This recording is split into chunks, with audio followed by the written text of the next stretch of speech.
Hello everyone and welcome to a new video. Today I'll show you how to draw trees for fantasy maps.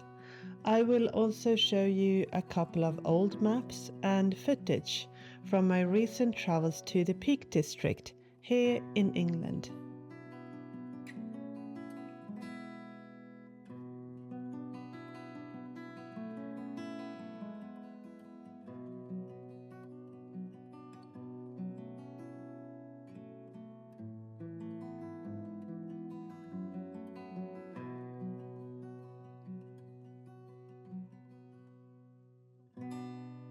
If we look at historical maps, like this one of Europe, you can see that forest regions are often illustrated with a simplified illustration of a tree.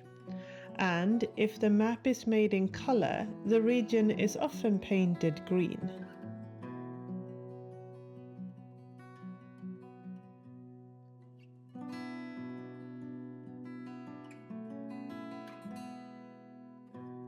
Fantasy map makers and artists have borrowed this type of old-fashioned style from historical maps. For example, if we look at this map from Name of the Wind by Patrick Rothfuss, you can see that they're made in a similar style.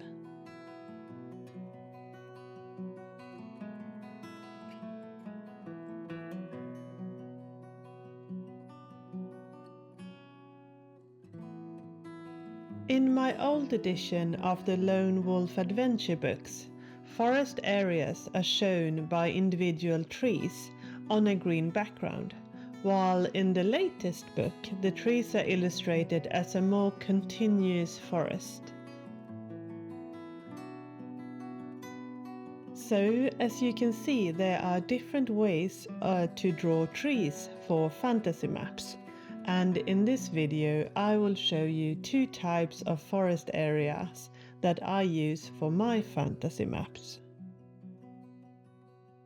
They are actually quite easy to draw, so if you're a beginner like me, I would definitely suggest that you give it a try.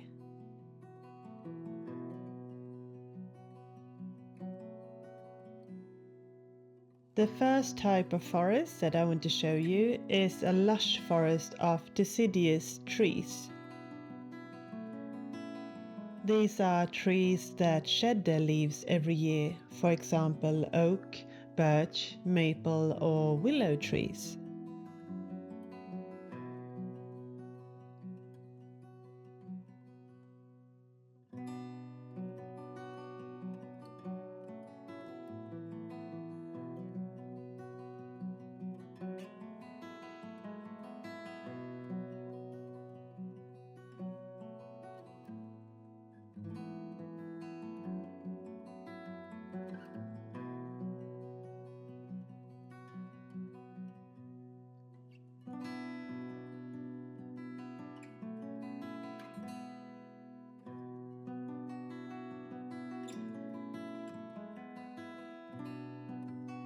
The second type of forest is made out of evergreen coniferous trees, such as pine, spruce, cedar and junipers, and they are often found in colder regions.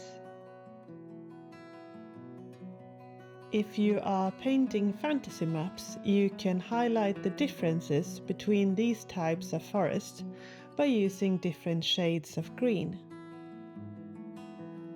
For example, if you're using watercolors, I would recommend using sap green for leafy forests and a viridian hue for evergreen pine forests.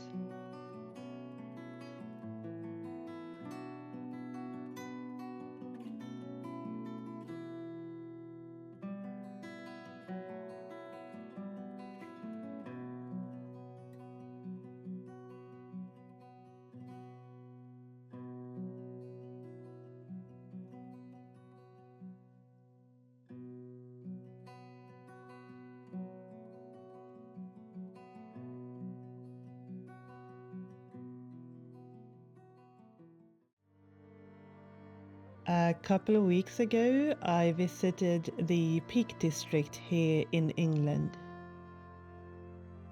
This is Chatsworth House, a stately house where one of my favorite movies, Pride and Prejudice, no surprise, was filmed. Spring is here and the magnolias are still blooming in the shade of Pemberley.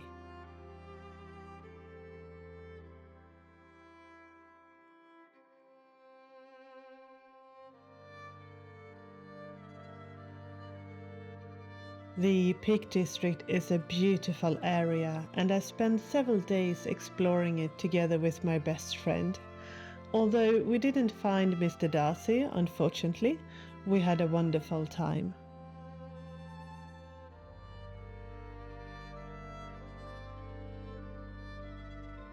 These are some fantasy map illustrations that I made previously to practice drawing trees.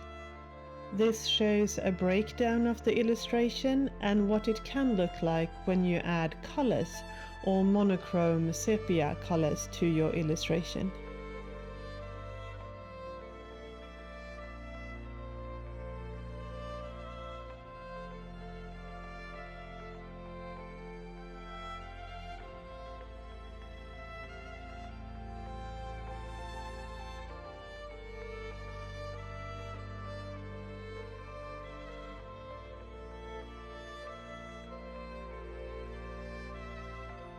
Adding a little bit of shadow around the trees will tie the illustration together and give it a neat 3D effect to your fantasy map.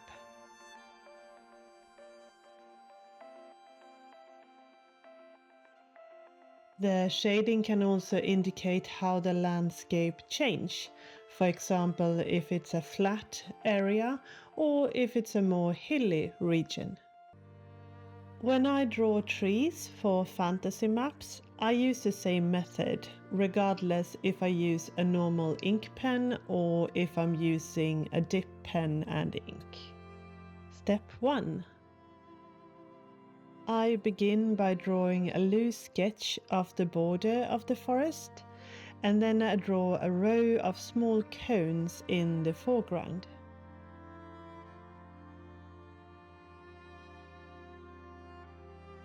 Step 2. I draw a rough jagged edge for the rest of the border of the forest and add treetops to create texture and to show the height differences in the landscape. To create a more interesting illustration, I use different line thicknesses. With a dip pen, I simply press a little bit harder, and with a normal ink pen, I tend to swap between 0.1 and 0.3 pens. Step 3. To turn the cones into trees, I draw a tiny trunk at the bottom of each cone and then add thin parallel lines to indicate branches. Step 4. For the final step, I add a couple of single trees and add shading around the trees to tie it into the landscape.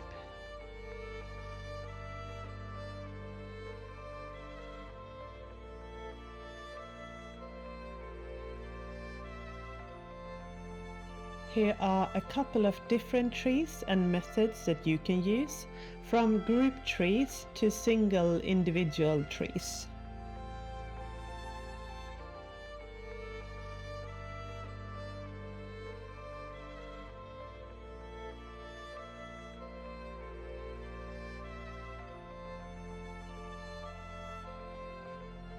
Remember, the type of trees that you choose can depend on which type of region you want to show.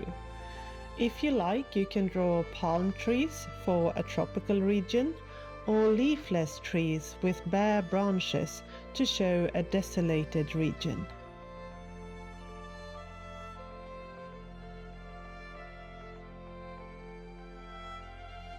This is an ink fantasy map of Buckbridge that I'm currently working on.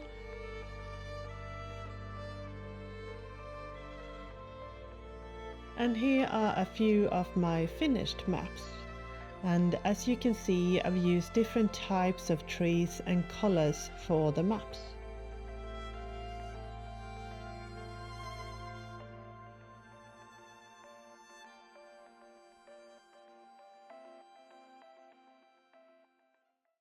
And this is the final results for today.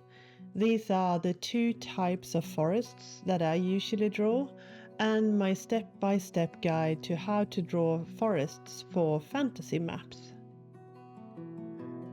I hope that you have enjoyed this video and maybe you learned something new. I hope that you have a wonderful and creative day today.